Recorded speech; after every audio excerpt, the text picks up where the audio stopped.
Hello everyone. तर आजचा आपला टॉपिक आहे इनपुट फंक्शन.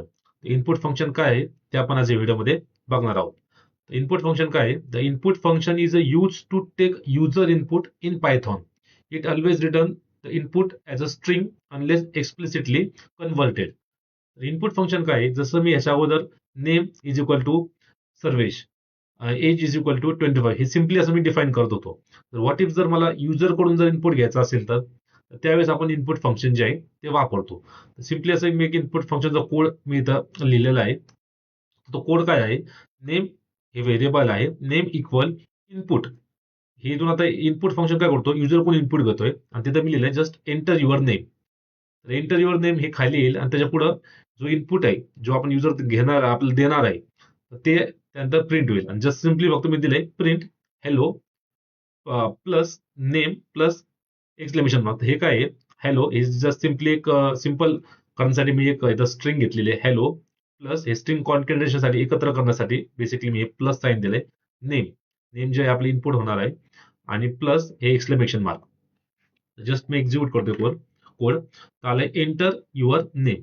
तर मी फक्त माझं नाव टाकतोय सर्वेश. एंटर युअर नेम हे मला विचारलंय, इनपुट विचारलंय. सर्वेश त्यानंतर मी जो एंटर करतोय तुम्ही पाहू शकता हॅलो सर्वेश खालचं आउटपुट प्रिंट झाले. हॅलो हे आपलं स्ट्रिंग कॉमा नेम हे प्लस साईन बेसिकली काय केलं त्यांनी कॉन्कनेट केले, जे जॉईन केले त्याला कॉन्कनेटेशन आपण म्हणतो. तर प्लस केले आणि सर्वेश जे माझं इनपुट आहे.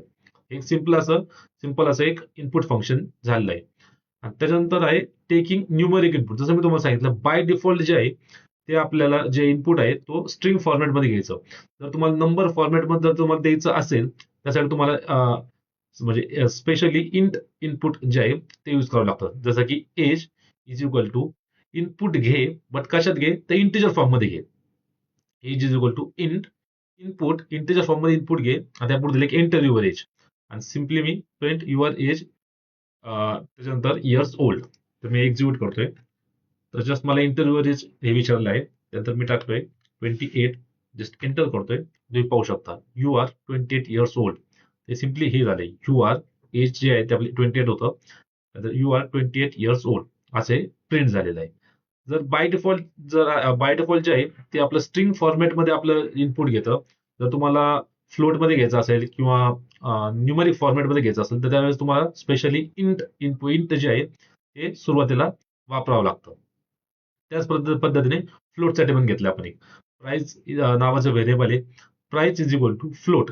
इनपुट घे पण फ्लोट फॉर्मॅटमध्ये, जसं की डेसिमल फॉर्मॅट तुम्हाला माहिती आहे फ्लोट म्हणजे decimal value. Enter the price simply मी त्याला टोटल प्राइस आणि प्राइस जे आहे प्रिंट केलेलं आहे. Shift plus enter. तर प्राइस विचारली आहे तर प्राइस मी टाकतो 1200.56 समथिंग. देन मी एंटर करतो आणि सिम्पली आपला जो कोड आहे तो एक्झिक्यूट झाला. Print total price 1200.569. तर आय होप तुम्हाला इनपुट फंक्शन काय आहे आणि ते कशा पद्धतीने यूज करायचं ते कळलं असेल. थँक्यू.